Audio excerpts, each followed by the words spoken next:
আমাদেরকে অনেক সময় জিন ভূত আসর করে না, আসর করে। কিশোরগঞ্জের মধ্যে জিন ভূত কম না, আছে?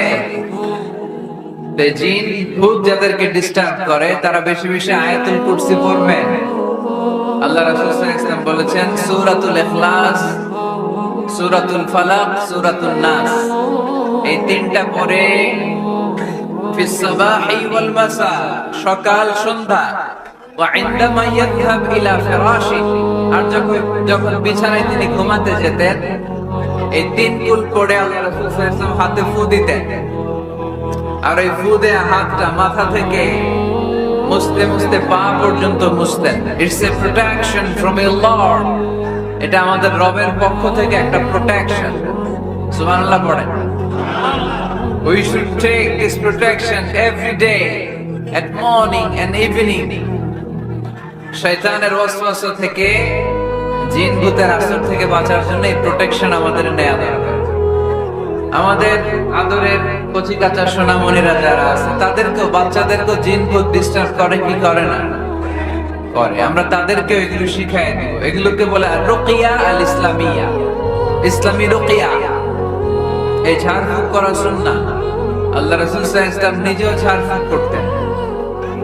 একবার সেজদারত অবস্থায় আল্লাহ রাসূল সাল্লাল্লাহু আলাইহি ওয়াসাল্লামের হাতে একটা বিচ্ছু পোকা কামড় দিল, তিনি খুব ব্যথা পেলেন। আম্মা জান আয়েশা বললেন, আয়েশাকে বললেন লবণের পানি গরম দাও।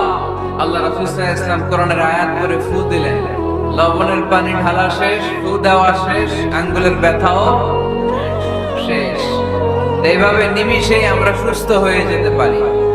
কোরআনের দেয়া যত যত পদ্ধতি আল্লাহ তাআলা আমাদের জন্য প্রেসক্রাইব করেছেন, এটা আমাদের কল্যাণের জন্য দিয়েছেন। আমরা অনেকে অসুস্থ থাকি, আপনারা মধু খেতে পারেন, বেশি করে মধু খেলে আপনি সুস্থ থাকবেন। কালিজিরা খেতে পারেন, কালিজিরা, হাব্বাতুস সাউদা, শিফাউন মিন কুল্লি দা ইল্লা সাম, মৃত্যু ছাড়া সব রোগের ওষুধ। কালিজিরা পাওয়া যায় কিশোরগঞ্জে। কালিজিরারে কি বলেন আপনারা? মাশাআল্লাহ, কালোজিরা। আপনাদের ভাষা অনেক সুন্দর। কিশোরগঞ্জ, ময়মনসিংহ, আপনাদের ভাষা অনেক সুন্দর। তো এই কালোজিরা আপনারা খাবেন, মধুর সাথে মিক্স করে খাবেন। সুস্থ রাখবে কে? আমি প্রায় বলি যে কোরআনিক এই মেডিসিন গুলো আপনারা খাবেন, মাখবেন, এগুলো অনেক ভালো। অলিভ অয়েলের কথা আমি প্রায় বলি। আল্লাহ রাসূল সাল্লাল্লাহু আলাইহি ওয়াসাল্লাম অলিভ অয়েল মাখতেন, জাইতুনের তেল দিয়ে দাড়িতে মাখতেন, চুলে মাখতেন, গায়ে মাখতেন। চামড়া সহজে কুঁচকে যায় না, চেহারা উজ্জ্বল থাকে, চুল সহজে সাদা হয় না। এজন্য বেশি বেশি অলিভ অয়েল ইউজ করবেন। তো 114টা সূরার মধ্য থেকে আমরা পবিত্র কালামুল্লাহ মাজিদের সূরাত আলে ইমরানের 133 নম্বর আয়াত তেলাওয়াত করেছি। লা ইলাহা, জোরে জোরে লা ইলাহা, সুবহানাল্লাহ, আলহামদুলিল্লাহ, লা ইলাহা, সুবহানাল্লাহ, আলহামদুলিল্লাহ, লা ইলাহা। আল্লাহ নামের জিকির করবে যারা, আল্লাহর কাছে প্রিয় তারা, আল্লাহর কাছে প্রিয় যারা, জান্নাতে প্রবেশ করবে তারা। জোরে লা ইলাহা, সবাই জিকির করেন, লা ইলাহা,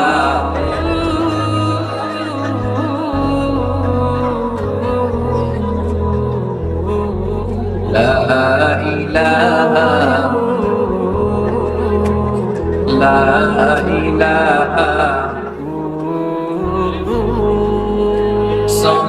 সুবহানাল্লাহ, আলহামদুলিল্লাহ, লা ইলাহা, সুবহানাল্লাহ আলহামদুলিল্লাহ লা ইলাহা সুবহানাল্লাহ আলহামদুলিল্লাহ লা ইলাহা সুবহানাল্লাহ আলহামদুলিল্লাহ লা ইলাহা সুবহানাল্লাহ আলহামদুলিল্লাহ লা ইলাহা ইল্লাল্লাহ। আমরা সূরা আলে ইমরান থেকে কথা শুনি। আমরা বলছিলাম যে কোরআনে পরিবারের নামে সূরা আছে। আল মানে পরিবার, আলে ইমরান মানে ইমরানের পরিবার। পরিবারের নামে সূরা দিলেন। কেমন পরিবার, কত মকবুল পরিবার, কত পছন্দনীয় পরিবার এটা আল্লাহর কাছে। সুবহানাল্লাহ পড়ে। আমাদের পরিবারও পরিবার, ওনার পরিবারও পরিবার। ওনার স্ত্রীর নাম হান্না বিনতে ফাখুজ। এই ইমরান, ওনার স্ত্রীর নাম হচ্ছে হান্না বিনতে ফাখুজ। উনি হচ্ছেন মারিয়াম আলাইহিস সালামের বাবা, ঈসা আলাইহিস সালামের নানা। আল্লাহর কাছে কতটা প্রিয় ব্যক্তিত্ব, পার্সোনালিটি হলে তার নামে আল্লাহ কোরআনে একটা সূরাই দিয়ে দিয়েছে, সূরাত আলে ইমরান। এভাবে আল্লাহ তাআলা নবীদের নামে সূরা দিয়েছেন, ওলিদের নামে দিয়েছেন। একজন নারীর নামে কোরআনে সূরা আছে। নারীটার নাম কি? জোরে বলেন কি নাম? কিশোরগঞ্জে মারিয়াম নামের মেয়ে আছে। নামটা কেমন লাগে? মারিয়াম নামটা রাখবেন। কোরআনে একটা নারীর নামে আল্লাহ সূরা ডেডিকেট করেছেন, কিন্তু অনেকগুলো পুরুষের নামে আল্লাহ কোরআনে সূরা ডেডিকেট করেছেন, কিন্তু একজন নারী। ব্যালেন্স হয় নাই। এজন্য ব্যালেন্স করার জন্য আল্লাহ তাআলা সব নারীদেরকে একসাথে করে সূরাতুন নিসা নাযিল করেছেন, যাতে সব নারীরা খুশি হয়। নারীদেরকে কিন্তু খুশি রাখতে হয়, ঠিক কি না? ঘরে যে আমাদের স্ত্রীরা থাকে, এদেরকে যদি খুশি রাখতে না পারেন, ভেজাল আছে না নাই? রোজা রাখা লাগবে। ঘরের চুলায় আগুন জ্বলবে না, রান্না বান্না হবে না, ঠিক কি না? এজন্য বিষ্ণু সবসময় বলতেন ফাস্তাউসু বিন-নিসাই খায়রা। নারীদের সাথে ভালো আচরণ করো, কোমল আচরণ করো। নারীরা হচ্ছে কাচের গ্লাসের মতো। কাচের গ্লাস আস্তে করে ধরতে হয়, আস্তে করে রাখতে হয়, আস্তে করে মুছতে হয়। এটা নিয়ে জোর জবরদস্তি করলে এটা ভেঙে যায়, ঠিক কি না? এজন্য নারীদের সাথে কোমল আচরণ করবেন, ভালোবাসার কথা বলবেন। আপনার স্ত্রীর কাছে আপনার ভালোবাসা প্রকাশ করবেন প্রাণ উজাড় করে। পারবেন? সবাই পারবেন তো? ওই যে ইয়াং ছেলেমেয়েরা বিয়েই করে নাই, কইছি পারবেন, মানে আগে থেকেই রেডি। মাশাআল্লাহ, আল্লাহ তুমি কবুল করো। এই গার্লফ্রেন্ড, বয়ফ্রেন্ড, এই পরকীয়া, এই বিবাহ বহির্ভূত কোন সম্পর্কের সাথে আমরা নাই, ঠিক কি না? আমরা বিয়ের মাধ্যমে পবিত্র বন্ধন নিয়ে জান্নাতে যেতে চাই, কারণ বিয়ের বন্ধনটা এটা জান্নাতি বন্ধন। আল্লাহ তাআলা সাইয়েদনা আদম আলাইহিস সালামকে বললেন, তুমি ইয়া আদম উসকুন আনতা ওয়া যাওজুকাল জান্নাত, তুমি আর তোমার বউ মিলে জান্নাতে থাকো। তার মানে তাদের বিয়ে হয়েছিল জান্নাতে, আর বিয়ের সম্পর্কটা জান্নাতি সম্পর্ক। আলহামদুলিল্লাহ পড়ে। বিয়ের পরিস্থিতি, প্রিপারেশন এগুলোরে সহজ করে দিবেন, বিয়েকে কঠিন করবেন না। আল্লাহর দোহাই লাগে, যে সমাজে বিয়ে করা কঠিন ওই সমাজে জিনা করা সহজ, আর যেই সমাজে বিয়ে করা সহজ ওই সমাজে জিনা করা কঠিন, ঠিক কিনা? আপনি বাংলাদেশের উদাহরণে আসেন। বাংলাদেশে বিয়ে করা সহজ না কঠিন? কঠিন। 8 লক্ষ টাকা মোহরানা দেয়া লাগবে। এত টাকা পাবো কই? কথা বলে। কিন্তু পরকীয়া করা সহজ। অবৈধ সম্পর্ক বিল্ড আপ করা, গার্লফ্রেন্ড বয়ফ্রেন্ড সম্পর্ক রাখা, বান্ধবীরে বাদাম খাওয়ালে আপনার সাথে চলে আসে, ঠিক কিনা? তার মানে অল্প পয়সায় এই হারাম সম্পর্কগুলোকে অর্জন করা যায়। আর বিয়ে করতে চাইলে বাবা বলে আগে নিজের পায়ে দাঁড়া। তো এতদিন কার পায়ে দাঁড়াইছে? কথা কি বুঝতে পারতেছেন?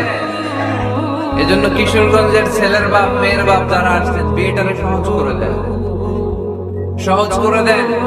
এই উঠতি বয়সের যুবক যুবতী কিশোর কিশোরী তাদের যৌবনের তাড়নায় যে পাপগুলো করে তার একটা পার্সেন্টেজ গুনাহ আপনার বাবা হিসেবে আপনার আমলনামাতেও আছে না নাই?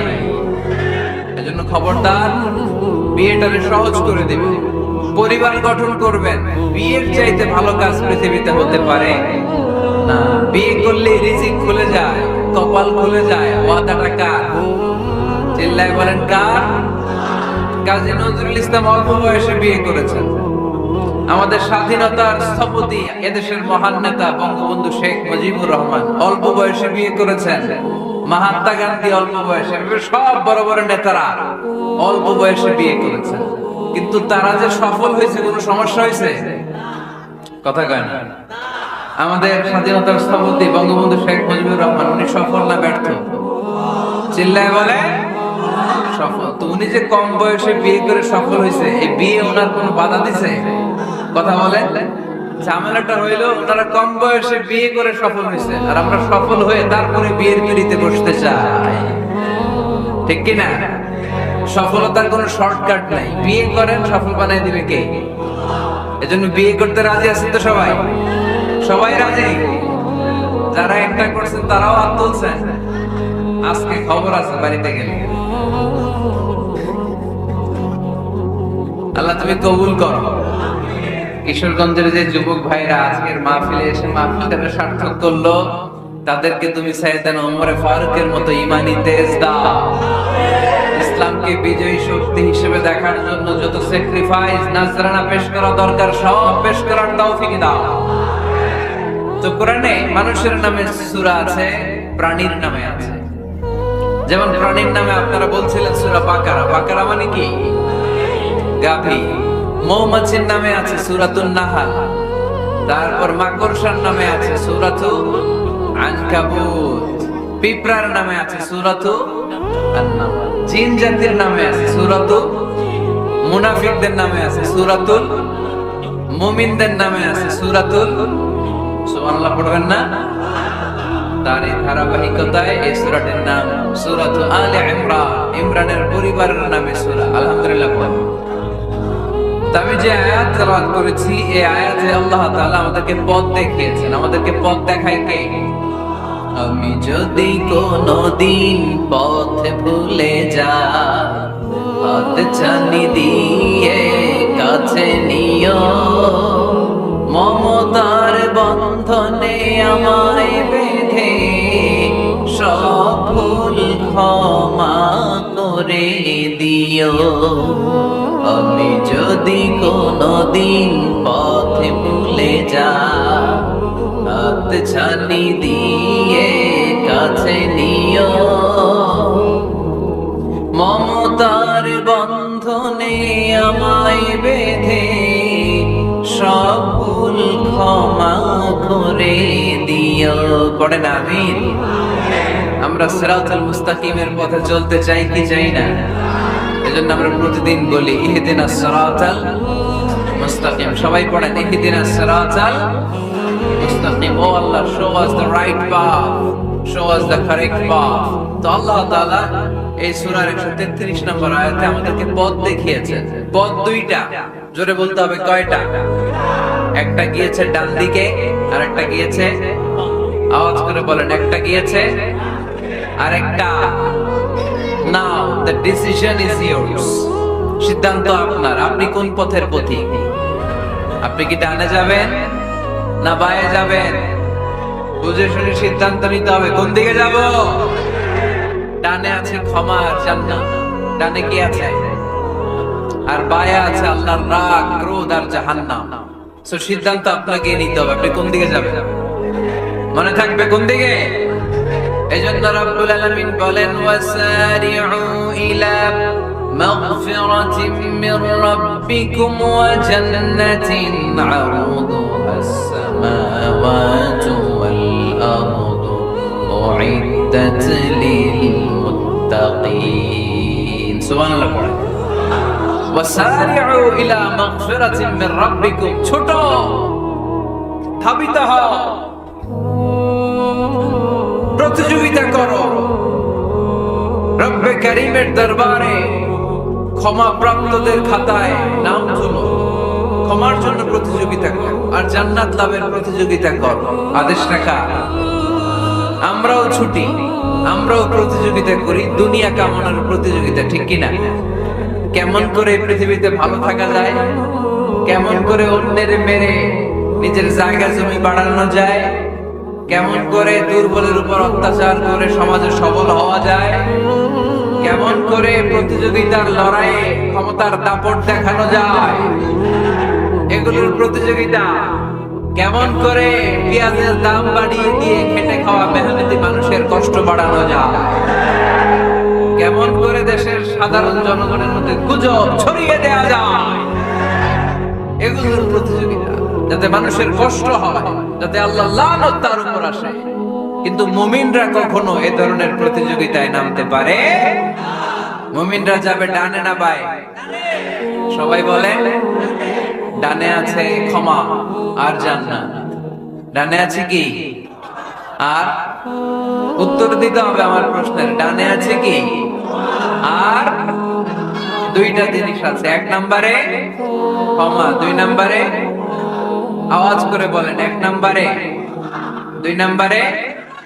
এই দুইটা আমরা চাই কি চাই না? আল্লাহ বলেন সারিউ ইলা মাগফিরাতিন মির রাব্বিকুম, রবের পক্ষ থেকে ক্ষমার দিকে ছোট, ওয়া জান্নাতিন, আর এমন জান্নাতের দিকে ছোট, আরদুহাস সামাওয়াতু ওয়াল আরদ, যে জান্নাত আকাশ জমিন বিস্তৃত। জান্নাতের মধ্যে তো খুব ধাক্কাধাক্কি হবে আজকের মাহফিলের মতো না? এত জান্নাতীরা, এত মানুষ যে জান্নাতে যাবে, তারা কি আরামসে বসতে পারবে? কি বলে, বুঝে শোনা বলে? এরকম ধাক্কাধাক্কি হবে না আজকের মতো? ফেরেশতারা লাঠি নিয়ে নামবে, বাঁশি নিয়ে, কিশোরগঞ্জের মতো ধাক্কাধাক্কি হবে? আলহামদুলিল্লাহ পড়ে কোনো ধাক্কাধাক্কি নাই, কোনো ঠেলাঠেলি নাই, কোনো কিলাকিলি নাই, আছে খালি আরাম, আছে খালি। আর জাহান্নামে আছে বেড়া। জাহান্নামে কি? বেড়া। আরদুহাস সামাওয়াতু ওয়াল আরদ, আল্লাহর প্রকাশ ভঙ্গিটা দেখেন, এক্সপ্লেনেশন সিস্টেম। আল্লাহ বললেন আকাশ জমিন বিস্তৃত জান্নাতের জন্য তোমরা প্রতিযোগিতা করো। বিশাল জান্নাত, ঠেলাঠেলি নাই। আল্লাহ রাসূল সাল্লাল্লাহু আলাইহি ওয়াসাল্লাম বললেন ইন্না মিসরাঈন মিন মাসারি'আল জান্নাহ মা বাইনা মাক্কাহ ওয়া হাজার। সৌদি আরবের মক্কা শহর থেকে বাহরাইন দেশের হাজার শহর যত দূর, জান্নাতের এক একটা দরজার অর্ধেক তত দূর। তার মানে এক দরজা দিয়ে কয়েক হাজার কোটি জান্নাতি এক ধাক্কায় ঢুকবে। সুবহানাল্লাহর আস্তে কইলেন। দরজা দিয়ে যদি কয়েক হাজার লোক এক ধাক্কায় ঢুকতে পারে, দরজার সাইজ যদি এত বড় হয়, তাহলে জান্নাতের সাইজ কত? ওই জান্নাতে কোনো ধাক্কা ধাক্কি আছে? এজন্য আল্লাহ বললেন ওয়াসারিউ ইলা মাগফিরাতিন মির রাব্বিকুম ওয়া জান্নাতিন আরদুহাস সামাওয়াতু ওয়াল আরদ উইদ্দাত লিল মুত্তাকিন। আল্লাহর ক্ষমার দিকে ছোট, আল্লাহর জান্নাতের দিকে ছোট। যেই জান্নাত ছোট নয়, যেই জান্নাতটা সংকীর্ণ নয়, যেই জান্নাত হলো আকাশ জমিন বিস্তৃত। সুবহানাল্লাহ। উইদ্দাত লিল মুত্তাকিন, এই জান্নাতকে আল্লাহ তাআলা মুত্তাকিদের জন্য তৈরি করেছে। কাদের জন্য? আপনাদের জন্য তৈরি করেছে। আলহামদুলিল্লাহ পড়েন। মুত্তাকি কারা? যারা আল্লাহরে ভয় পায়। মুত্তাকি কারা?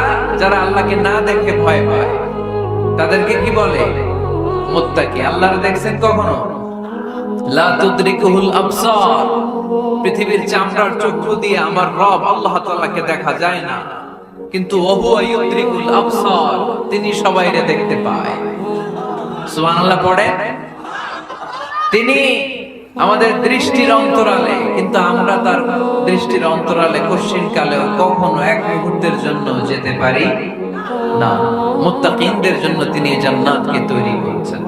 এখন এই মুত্তাকিন কারা? সেই মুত্তাকিনদের পরিচয় আল্লাহ তাআলা এই সূরার ভেতরে দিয়েছেন। আজকে এই চমৎকার রজনীতে কিশোরগঞ্জের এই তাফসীরুল কোরআনের প্রোগ্রামে মুত্তাকিন কারা এ ব্যাপারে সামান্য কিছু ধারণা নিয়ে আমরা বাড়িতে ফিরবো ইনশাআল্লাহ। বলেন আজকের এই তাফসীরুল কোরআনের প্রোগ্রাম তখনই সফল হবে যখন এত ধাক্কাধাক্কির পরে বসার যখন সুযোগ পাইছি মুত্তাকি কারে কয় এটা আজকে হিসাব করে নিয়ে যাবে। পারা যাবে পারা যাবে পারা যাবে। আমরা মুত্তাকি হতে চাই, কি হতে চাই, নাকি মাসুদ রানা হতে চাই? এরকম একটা আছে নাকি জানো? হ্যাঁ, পত্র পত্রিকায় দেখলাম ছেলেপেলারা লাইন ধরছে কে হবে মাসুদ রানা। কিশোরগঞ্জ থেকে কেউ যায় নাই না? কিশোরগঞ্জের ছেলেপেলারা খুব আল্লাহ মাশাআল্লাহ। তো আমরা মুত্তাকি হতে চাই, চিল্লায় বলেন তো কি হতে চাই? উইদ্দাত লিল মুত্তাকিন, মুত্তাকিনদের জন্য আল্লাহ তাআলা এই জান্নাতকে প্রস্তুত রেখেছেন। আল্লাহ তাআলা এই আয়াতে মুত্তাকিনদের 5টি গুণের কথা বলেছেন। কয়টি? সবাই বলেন আওয়াজ করে, কয়টি? এই 5টি গুণ আজকে আমরা জেনে যাব মানার উদ্দেশ্যে। কিসের উদ্দেশ্যে? ওয়াজ তো এখন ইউটিউবেও দেখা যায়, ঠিক কি না? ইউটিউবে ওয়াজ দেখা সহজ না? আমার ইউটিউবে দেখছেন কে কে? দেখি সবাই দেখছেন? ঠিক আছে, হাত নামা। আলহামদুলিল্লাহ পড়েন।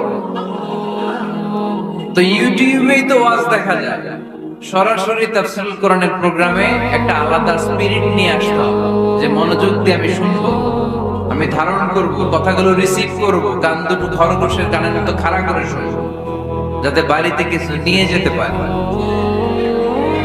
বাল্লিগু আন্নি ওয়ালাউ আয়া, একটি আয়াত, একটি বাক্য হলেও আল্লাহ রাসূল বলেছেন আমার থেকে মানুষের কাছে পৌঁছে দাও। আমরা সবাই দাঈ ইলাল্লাহ, আমি বেশি জানি তো আমি বেশি শোনাবো, আরেকজন কম জানে তো কম শোনাবে, একজন জানে শুধু লা ইলাহা ইল্লাল্লাহ, সে ওইটারই দাওয়াত দিবে, ঠিক কি না? এজন্য আজকে আমরা মুত্তাকি কাকে বলে, তাদের বৈশিষ্ট্য কি, এটা জেনে যাব। আল্লাহ মুত্তাকিদের বৈশিষ্ট্যে প্রথমে বলেছেন আল্লাযীনা ইউনফিকুনা ফিস সাররাই ওয়াদ দাররা। মুত্তাকি হচ্ছে তারা যারা সচ্ছল অসচ্ছল উভয় অবস্থায় আল্লাহর রাস্তায় দান করে। দান করলে খুশি হয় কে? সাদাকা করলে খুশি হয়ে যায় কে? যাকাত দিলে খুশি হয় কে? দে যাকাত, দে যাকাত, তোরা দে রে যাকাত, তোর দিল খুলবে পরে, আগে খুলুক হাত, দে যাকাত, দে যাকাত, তোরা দে রে যাকাত। পড়েন আমিন। আপনার দিল পরে খুলবে, আগে খুলতে হবে কি? হাত। আল্লাযীনা ইউনফিকুনা ফিস সাররাই ওয়াদ দাররা। আল্লাহ বললেন আমার মুত্তাকি বান্দার প্রথম গুণ আল্লাযীনা ইউনফিকুনা ফিস সাররাই ওয়াদ দাররাই ওয়াল কাযিমিনাল গায়যা ওয়াল আফিনা আনিন নাস ওয়াল্লাহু ইউহিব্বুল মুহসিনিন। সুবহানাল্লাহ পড়ো। আল্লাযীনা ইউনফিকুনা ফিস সাররাই ওয়াদ দাররা, আমার মুত্তাকি বান্দারা সচ্ছল অসচ্ছল উভয় অবস্থায় দান করে। যখন তাদের কাছে বেশি টাকা থাকে তখন তারা বেশি দান করে, যখন কম থাকে কম দান করে, কিন্তু দান করে, ঠিক কি না? দান করার ধারাবাহিকতা কখনো থামায় না। এখন আপনি সচ্ছল, অনেক টাকা বেশি দেন, এক সময় অর্থের টানা পড়েন যাচ্ছে, সমস্যা যাচ্ছে, তো ওই সময় কম দেন। বছরে আপনি অবস্থা ভালো থাকলে 10,000 টাকা সাদাকা করেন, যখন অবস্থা খারাপ 10 টাকাও কি সাদাকা করা যাবে না? তার মানে ইনফিকুনা ফিস সাররাই ওয়াদ দাররা, সুখে দুঃখে সব সময় যে দেয় তার নাম মুত্তাকি। সুখে দুঃখে সব সময় যে দেয় তার নাম। মদিনার সমাজে, মদিনার সাহাবীদের মধ্যে সবচাইতে গরীব সাহাবী ছিলেন সাইয়েদনা বেলাল রাদিয়াল্লাহু তাআলা আনহু। নিজের লজ্জাস্থান ঢাকার কাপড়টা ছাড়া তার কাছে দ্বিতীয় কোনো কাপড় ছিল না। সকালে যদি খাবার পেত, দুপুরে খাবার ছিল না, দুপুরে পেলে রাতের জন্য ছিল না, আজকে খাবার থাকলে কালকে নাই। মদিনার সবচাইতে গরিব সাহাবী বেলাল রাদিয়াল্লাহু তাআলা লজ্জাস্থান ঢাকার জন্য শুধু একটা জামা ছিল, গায়ে দেওয়ার মতো কোনো জামা নাই। এই সাহাবীর মতো গরিব কোন সাহাবী মদিনার জমিনে নাই। এই বেলাল রাদিয়াল্লাহু তাআলা কে বিশ্বনবী ডেকে বললেন, ইয়া বেলাল আনফিক ইয়া বেলাল লা তাখশা মিন বিল আরশি ইকলালা। ও বেলাল, আল্লাহর রাস্তায় দান করো, কারণ আমার আল্লাহর ধন ভান্ডারের কমতি নাই। সাইয়েদনা বেলাল রাদিয়াল্লাহু তাআলা সবচেয়ে গরিব, শুনতেছেন, বুঝতেছেন, সবচেয়ে গরিব। টাউন পার্কটা ঢাকার মতো একটা গার্মেন্ট ছিল, একটা কাপড়, এটা পেঁচায় আসতো, নামাজ পড়তো, গায়ে রাখার মতো কোনো জামা নাই, আর খাবার দাবার টাকা পয়সার বলতে নাই। ওই সাহাবীর বিষ্ণু ইসলাম বললেন, আনফিক বেলাল, বেলাল তুমিও দান করো, তুমিও দাও, দানের হাতকে প্রশস্ত করে দাও। আনফিক ইয়া ইবনে আদম উনফিক আলাই, এ বনি আদম দাও, দিলে আমি তোমারে দেব। যারা দান করে বেশি তাদেরকে দেয় কে?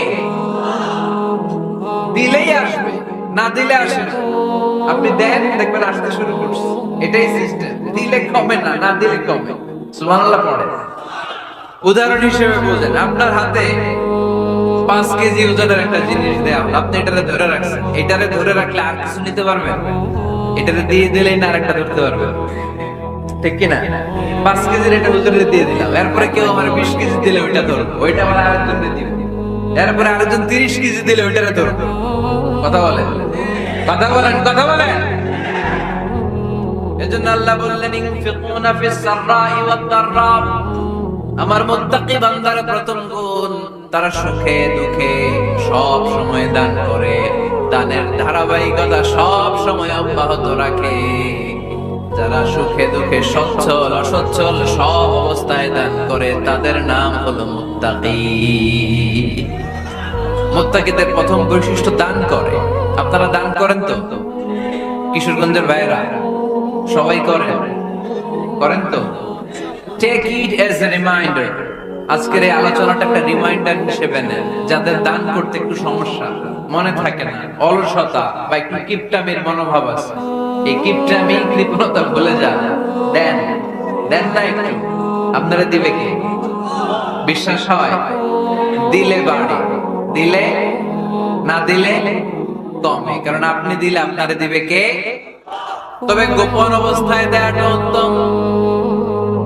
প্রকাশ্য দান করলে আল্লাহ কবুল করেন, ওইটাতেও সওয়াব আছে, কিন্তু গোপনে দান করলে বেশি খুশি হয় কে? গোপনে দান করলে আল্লাহর রাগ ক্রোধ কমে যায়। আপনার কোন পাপের কারণে আল্লাহ যদি আপনার উপর রেগে থাকে, আপনি গোপনে কিছু দান করে দেন, ওই রাগটা মুহূর্তেই ঠান্ডা হয়ে যাবে। 7 শ্রেণীর ব্যক্তিকে আল্লাহ তাআলা আরশের নিচে ছায়া দেবে কিয়ামতের দিন, যেদিন আকাশের সূর্যটা মাথার কাছে চলে আসবে, জমিনটা তামার জমিন হয়ে যাবে, তৃষ্ণায় মানুষের জিহ্বা বের হয়ে কুকুরের মতো নাভির সামনে ঝুলতে থাকবে, সূর্যের প্রচন্ড কিরণ আর তাপে মাথার মগজগুলো গলে গলে নাকের ছিদ্র আর কানের ছিদ্র দিয়ে ভাতের মাড়ের মতো টপ টপ করে বেয়ে বেয়ে পড়বে। আল্লাহর আরশের ছায়া ছাড়া সেদিন আর কোনো ছায়া থাকবে না। বিষ্ণু বললেন, 7 শ্রেণীর ব্যক্তিকে আল্লাহ তাআলা সেদিন আরশের নিচে ছায়া দিবে। তার মধ্যে থেকে 1 শ্রেণীর ব্যক্তি, কিশোরগঞ্জের ভাইরা খেয়াল করে শুনেন, তার মধ্যে 1 শ্রেণীর ব্যক্তি হচ্ছে রাজুলুন তাসাদ্দাকা বিসাদাকা ফাআখফাহা। 1 শ্রেণীর ব্যক্তি হচ্ছে ওই ব্যক্তি যে গোপনে আল্লাহর জন্য দান করে। আযাব লা তা'লামু শিমালুহু মা তুনফিকু ইয়ামিনুহু, এমন গোপনে এসে আল্লাহর রাস্তায় দান করে দেয়, তার ডান হাত কি দান করেছে বাম হাত টের পায় না। ডান হাত কি দিল, বাম হাত দেখে, অন্য মানুষ জানা তো দূরের কথা। এই গোপন দান আমার আল্লাহর কাছে খুব প্রিয়। এজন্য একটু দান করার অভ্যাস করেন, অল্প করে করেন। আজকে যে এই 5 টাকা দান করে দেন মসজিদে, 2 টাকার নোট থাকলে দান করে দেন, 1 টাকার পয়সা থাকলে দান করে দেন। দান করতেই হবে, কারণ মুত্তাকি হতে চাইলে এই দানের ধারাবাহিকতা কন্টিনিউয়াসলি এটা রাখতে হয়, এটা থামানো যায় না। সময় ভালো বেশি দিলাম, সময় খারাপ কম দিলাম, কিন্তু দিতে হবে। রাজি আছেন? আল্লাকা সিররুন ইনদাল্লাহ বাইনাকা আনতা ওয়া বাইনাল্লাহ আল্লাকা সাদাকাতুন তাখফা লা ইয়ালামুহা ইল্লাল্লাহ আল্লাকা সিররুন ইনদাল্লাহ বাইনাকা আনতা ওয়া বাইনাল্লাহ আল্লাকা সাদাকাতুন তাখফা লা ইয়ালামুহা ইল্লাল্লাহ। সুবহানাল্লাহ। আল্লাকা সিররুন ইনদাল্লাহ, তোমার আর তোমার আল্লাহর মাঝে কোনো গোপন আমল আছে নাকি যেটা আল্লাহ ছাড়া কেউ জানে না? জীবনে আমাদের প্রত্যেকের এমন কিছু গোপন আমল, ইবাদত আর দান সদকা করা দরকার যেটা দুনিয়ার কেউ জানে না, জানে আমার রব আর জানি আমি। এরকম দান থাকার দরকার আছে না নাই? তোমার জীবনে এমন কোন গোপন সাদাকা আছে নাকি যেটা আল্লাহ ছাড়া কেউ দেখেনি? এই গোপন সাদাকাটা আল্লাহ খুব পছন্দ করে। এখানে মাদ্রাসা, আজকে আমার ভাই অমুক ভাই দিবেন 2 লক্ষ টাকা, বলেন মারহাবা। এটা উনি আল্লাহর জন্য দিতে পারে, মারহাবার জন্য দিতে পারে, ঠিক কি না? কিন্তু রাতের আধারে রাস্তার পাশ দিয়ে হেঁটে যাচ্ছেন, মসজিদের দান বাক্সটা লেখা, উপরে সাইনবোর্ডে লেখা মুক্ত হস্তে আল্লাহর ঘরের জন্য দান করুন। কেউ নাই, কাক পক্ষী নাই। রাত বাজে 2টা, হঠাৎ করে পকেট থেকে 1000 টাকা বা 100 টাকার কচকচে নোটটা আপনি দান করে দিলেন। ওই দানটা 1 কোটি টাকার দানের চেয়েও বড় দান। কারণ দুনিয়ার কেউ তখন দেখে নাই, দেখেছে কে? কেউ যেটা দেখে না সেটা দেখে কে? কেউ যেটা জানে না সেটা জানে কে? সবার চোখ ফাঁকি দেয়া গেলেও আমার আল্লাহর চোখ ফাঁকি দেয়া যায়? এজন্য দান করতে হবে একজনের খুশির জন্য, তিনি কে? এজন্য রব্বুল আলামিন বলেন, মাসালুল লাযীনা ইউনফিকুনা আমওয়ালাহুম ফি সাবিলিল্লাহি কামাসালি হাব্বা আনবাতাত সাবআ সানাবিলা ফি কুল্লি সুনবুলাতিন মিআতু হাব্বা ওয়াল্লাহু ইউদাঈফু লিমান ইয়াশা ওয়াল্লাহু ওয়াসিউন আলীম। সুবহানাল্লাহ পড়েন। আল্লাহ বললেন, এই যে তোমরা আমার রাস্তায় দান করো, এটার উপমা একটা চারা বীজের মতো। এই চারা বীজ জমিনে গেড়ে দিলে সেখান থেকে 60টা শীষ গজায়, প্রতিটা শীষ থেকে 100টা করে দানা হয়, প্রতিটা শীষে জন্ম নেয় শত শস্য দানা। সুবহানাল্লাহ। চারা বীজ ছিলেন না, মাটিতে ঢুকাই দিলেন, 60টা শীষ গজাল, প্রতিটা শীষে আবার 100টা করে দানা, মোট কটা হইল? 700টা। এক চারা বীজ থেকে যেমনি 700 দানা গজায়, তেমনি 1 টাকা দান করলে এরকম 700 গুণ সওয়াব আপনার আমলনামায় ঢুকাই দিবে কে? যারা দুনিয়ার মুখে প্রকাশ্যে গোপনে দান করত, সচ্ছল আর অসচ্ছল অবস্থায় দান করত, কিয়ামতের দিন যখন তাদেরকে তাদের আমলনামা দেয়া হবে, আমলনামা দেখে বলবে, আল্লাহ এত সওয়াব দুনিয়ার মুখে আমি করি নাই, অন্য কারো আমলনামা তোমার ফেরেশতারা ভুল করে আমারে দিয়েছে। আল্লাহ এত আমলনামা তো আমি করি নাই, এত নেক কাজ করতে আসে, এটা আমার না, তোমার ফেরেশতারা ভুল করে আরেকজনেরটা গছাই দিয়েছে আমার। আল্লাহ বলবে, না, আমার ফেরেশতারা ভুল করে না। সুবহানাল্লাহ পড়ে। ফেরেশতারা কখনো ভুল করতে পারে না, এটা তোমারই আমলনামা, আমার আমলনামা, আমি তো এত সওয়াব করে নাই। আল্লাহ বললেন, তুমি যে ওই আমার খুশির জন্য দান করেছো, ওই ছোট্ট দানটাকে আমি বড় করে তোমার আমলনামায় ঢুকাই দিয়েছি। আরো আস্তে করে সুবহানাল্লাহ। হাদিসে এসেছে, কামা ইউরাব্বি আহাদুকুম ফুলুয়া, তোমরা যেমনি ছাগল পালো, বাছুর পালো, আল্লাহ তাআলা তোমাদের দানটাকে এরকম পেলে পুষে বড় করে। আপনারা কিশোরগঞ্জে গরু পালন কারা দেখি? মাশাআল্লাহ, সবার বাড়িতে গরু। হ্যাঁ, বাড়ি বাড়ি। আপনার বাড়িতে আছে? তো এই যে গাভী যখন বাচ্চা দেয়, বাছুর হয়, খুশি লাগে না আপনাদের? মালিক কি করে? এটারে খাওয়ায়, খাইয়ে দাইয়ে পেলে পুষে বড় করে না? কুরবানির হাটে বিক্রির জন্য। আল্লাহ বললে তুমি যে ওই ছোট্ট দান করেছো, তোমার এই ছোট্ট দানটা আমি ওইটারে খাইয়ে দাইয়ে পেলে বসে বড় করে উহুদ পাহাড়ের সমান করে তোমার আমল নামায় ঢুকিয়ে দিয়েছি। এজন্য আল্লাহ বললেন আল্লাযীনা ইউনফিকুনা ফিস সাররাই ওয়াদ দাররা, মুত্তাকিদের প্রথম গুণ সচ্ছল আর অসচ্ছল উভয় অবস্থায় আল্লাহর জন্য তারা দান করে। সুবহানাল্লাহ।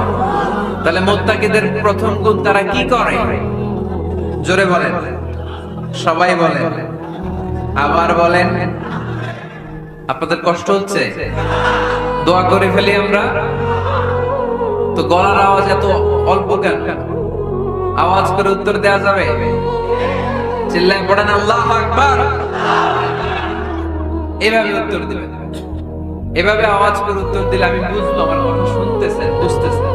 তা না হলে আমি বুঝবো বুঝতেছেন না। আমি এত কষ্ট করে বলি, এরা বুঝে না। তো মুত্তাকিদের প্রথম গুণ তারা কি করে? আরো জোরে বলেন, কি করে? মুত্তাকিদের 2 নাম্বার গুণ আল্লাহ বললেন ওয়াল কাযিমিনাল গায়ব। মুত্তাকিরা শুধু সুখে দুঃখে সচ্ছল অসচ্ছল অবস্থায় তারা দান করে না। মুত্তাকি বান্দার 2 নাম্বার বৈশিষ্ট্য, তারা রাগকে হজম করে, ক্রোধকে নিয়ন্ত্রণ করে। সুবহানাল্লাহ। মুত্তাকিনরা অল্পতে চটে যায় না, হট টেম্পারড না। আমাদের অনেকে আছে হট টেম্পারড, কিছু বুঝলেও চেতে, না বুঝলেও চেতে। এরকম চেত আছে নাকি আপনাদের? রাগরে আপনারা কি বলেন আঞ্চলিক ভাষায়? রাগী বলেন। তো এই যে রাগী মানুষ আছে না, গুসা উঠছে, এই যে গুসা যে উঠে, এটা খুবই স্বাভাবিক। গুসাটা ওঠা সবার ওঠে, এটা কি বলে? ওঠে না? ওঠে না?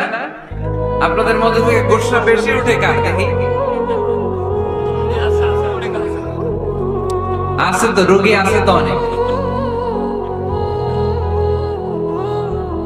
আল্লাহ আপনাদের গুসাগুলোরে ঠান্ডা করে দিক, আর ভালো গুসাগুলো যেন আপনারা ইসলামের পক্ষে করতে পারেন। আল্লাহ তৌফিক দান করো। রাগ হবে ইসলামের জন্য। আল্লাহর জমিনে আল্লাহর বিধান লঙ্ঘন হলে আমরা রেগে যাব। চিল্লায় বলেন ঠিক কিনা? এছাড়া কেউ আমাদেরকে রাগাতে পারবে না।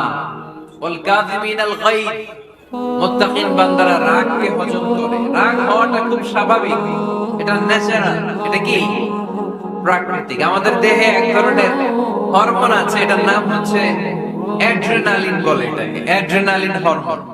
তো এই হরমোনটা যখন নিঃসরিত হয় তখন আমরা রেগে উঠি। এর আগে আমরা রাগি না। This adrenaline hormone triggers up your bodies fight response. এটা নিঃসরিত হলে বডি তখন ফাইট করতে মন চায়, মনে চায় খায়া ফেলাই, মাইরা ফেলাই, দইরা ফেলাই, অক করে হতায় নাই। আপনারা বলেন না এগুলো? মাইরা অ্যালবাম, কাইটটা অ্যালবাম, অক করে হতা অ্যালবাম বলেন আপনারা? এগুলো কখন বলেন? যখন রেগে যান, যখন রেগে যান। কিন্তু মুত্তাকি হতে চাইলে যখন তখন রেগে যাওয়া যাবে। ওয়াল কাযিমিনাল গায়ব। যুবক ভাইরা খেয়াল করে শোনো, মুত্তাকি হতে চাইলে 2 নাম্বার যে বৈশিষ্ট্যটা আমাদেরকে ধারণ করতে হবে সেটা হচ্ছে ওয়াল কাযিমিনাল গায়ব। রাগকে নিয়ন্ত্রণ করতে জানতে হবে। রাগ এটা ভয়ঙ্কর। অনেকে রাগ করতে করতে যে স্ট্রোক করে ফেলে, আছে না? হার্ট অ্যাটাক করে ফেলে। অনেক রাগের মাথায় মারাও যায়, আছে না নাই? এটা ভয়ঙ্কর। এর আছে অনেক শারীরিক মানসিক অনেক প্রভাব, অনেক ক্ষতিকর প্রভাব আছে এই রাগ। রাগটা অনেকটা ঝড়ের মতো। কিসের মতো? ঝড় যেমনি একদিক থেকে এসে সব ভেঙে চুরে তছনছ করে লন্ড ভন্ড করে দিয়ে আরেক দিকে শাঁ করে চলে যায়। রাগও তেমন, একদিক দিয়ে আসে সব শেষ করে দিয়ে আরেক দিকে চলে যায়, ঠিক কিনা? এর রাগের মাথায় পৃথিবীতে কত খুন খারাপি ঘটেছে, ঠিক কিনা? বাবা ছেলের মধ্যে রাগ আছে না নাই? বন্ধু বন্ধুর মধ্যে, বন্ধু কয় এটা আমারে দে, ওই বন্ধু বলে না দিব না, রেগে গেছে, কিলাকিলি ঘুষাঘুষি আছে না নাই? বাবা ছেলের মধ্যে জমি জমা নিয়ে হয় না অনেক সময়? বাবা কয় এই জমি তুই পাবি না, পোলায় কয় আমার এই দিবা তুমি। বাপে কয় না দিমু না, পোলায় কয় দিবা। বাপে কয় তোরে তেজ্য পুত্র করে দিলাম, পোলায় কয় তোমার মাথায় আমি কূপ মেরে দিলাম। আছে না? লেগে গেল, মারাত্মক ঝগড়া। হাজবেন্ড ওয়াইফের মধ্যে এগুলো আর হয় না, তাই না? রাগারাগি হ্যাঁ বেশি হয়। কিশোরগঞ্জে এগুলো আছে। খবরদার, এগুলোকে বাড়তে দেয়া যাবে না। শয়তান খালি গুতায়। শয়তান চায় কি করে ফ্যামিলিকে ব্রেক ডাউন করা যায়। শয়তান একটা আরশের উপর বসে, অন্য শয়তানরা এসে বলে আমি ওজনে কম দেওয়াইছি, কারে কিছুই করছ না। আরেকজন এসে বলে আমি সুদ খাওয়ানোর ব্যবস্থা করে দিয়ে আসছি, কারে এটা কিছুই না। আরেকজন এসে বলে মাদ্রাসায় যাচ্ছিল আমি সরাই দিছি, কারে এটা কিছুই না। আরেক শয়তান এসে বলে আমি স্বামী স্ত্রীর মধ্যে বিচ্ছেদ ঘটাই দিছি। ইবলিশ শয়তান তখন এটারে নিয়ে নাচতে শুরু করে দেয়। এজন্য স্বামী স্ত্রীর মধ্যে ঝগড়া আসারা নাই। হাজবেন্ড বলে একটা, ওয়াইফ বলে আরেকটা, আসারা নাই। হাজবেন্ড বলে তুমি যাইবা না, এই বিয়ার দাওয়াতে যাইবা না, ও আমারে অপমান করছিল। বউ কয় আমি যাবো, আমার বান্ধবীর বিয়া, তোমার কি? আসারা নাই। হাজবেন্ড কয় না যাবি না, বউ কয় যাবো, এলে তোর খবর আছে। বউ কয় কি করবা? কয় তালাক দিয়ে দিয়া। আসারা নাই। ছোট্ট ঝগড়া থেকে মাথা গরম করে রাগের মাথায় তালাক দিয়ে ফেলে। এজন্য রাগ ভয়ঙ্কর। এই রাগের কারণে বন্ধু বন্ধুর সম্পর্ক নষ্ট হয়, হাজবেন্ড ওয়াইফের মধ্যে ডিভোর্স হয়ে যায়, বাবা ছেলের মধ্যে সম্পর্ক ছিন্ন হয়ে যায়। এটা ঝড়ের মতো। এজন্য মুমিনরা চাইলেই চট করে রেগে যেতে পারে। এজন্য রাগ নিয়ন্ত্রণের দরকার আছে না নাই? এজন্য আল্লাহ বললেন والذين ينفقون أموالهم في سبيل الذين ينفقون في السراء والضراء والكاظمين الغيظ والعافين عن الناس। মুমিন বান্দার মুত্তাকিদের প্রথম গুণ দান করে, মুত্তাকিদের দ্বিতীয় গুণ তারা রাগকে হজম করে। সুবহানাল্লাহ। রাগকে কি করতে হবে? জোরে বলেন কি করতে হবে? আল্লাহ রাসূল বললেন লাইসা শাদীদু বিসসুরা, কুস্তি খেলে যে অন্যকে মাটিতে শুইয়ে দিতে পারে সে আসল শক্তিশালী না। ইন্নামাশ শাদীদুল্লাযী ইয়ামলিকু নাফসাহু ইনদাল গাদাব, রাগের মাথায় যখন নিজেকে যে নিয়ন্ত্রণ করতে পারে আল্লাহর কাছে ওই ব্যক্তিটাই শক্তিশালী। কুস্তি খেলে আরেকজনের শোয়াই দিলেন, এ শক্তিশালী না। বরং শক্তিশালী তো সে যে রাগের সময় নিজের উপর নিয়ন্ত্রণ রাখে। He can control himself in the time of anger. যখন সে রেগে যায় তখন সে নিজেকে নিয়ন্ত্রণ করতে পারে, সেই শক্তিশালী। কুস্তি খেলে আপনি হোতায় দিলেন আরেকজন, আপনি শক্তিশালী না। এজন্য রাগকে নিয়ন্ত্রণ করতে রাজি আছেন তো? এক সাহাবী এসে বললেন ইয়া রাসূলুল্লাহ আউসিনি ইয়া রাসূলুল্লাহ, ও নবী আমারে নসিহত করেন, আমারে কিছু উপদেশ দেন। বিষ্ণুই বললেন লা তাগদাব, তুমি রেগে যেও না। সাহাবী বললেন আরেকটা উপদেশ দেন। বিশ্বনবী বললেন লা তাগদাব, রেগে যেও না। সাহাবী বললেন ও নবী আরেকটা উপদেশ দেন। বিশ্বনবী তৃতীয়বারের জন্য বললেন ও সাহাবী তুমি রেগে যেও না, লা তাগদাব, রেগে যেও না। কারণ রেগে গেলেন তো হেরে গেলেন, রেগে গেলে হেরে গেলেন। অনেকে আপনারা রাগাতে চাইবে নানা ভাবে, কিন্তু আপনি রাখবেন না। আপনার সাথে ঝগড়া করতে চাইবে, পায়ে পাড়া দিয়ে ঝগড়া করতে চায়, এরকম আছে না নাই? আপনারা রাগাতে চায়, ফুসলাতে চায়, কিন্তু মুমিনরা মুত্তাকিনরা তারা যেন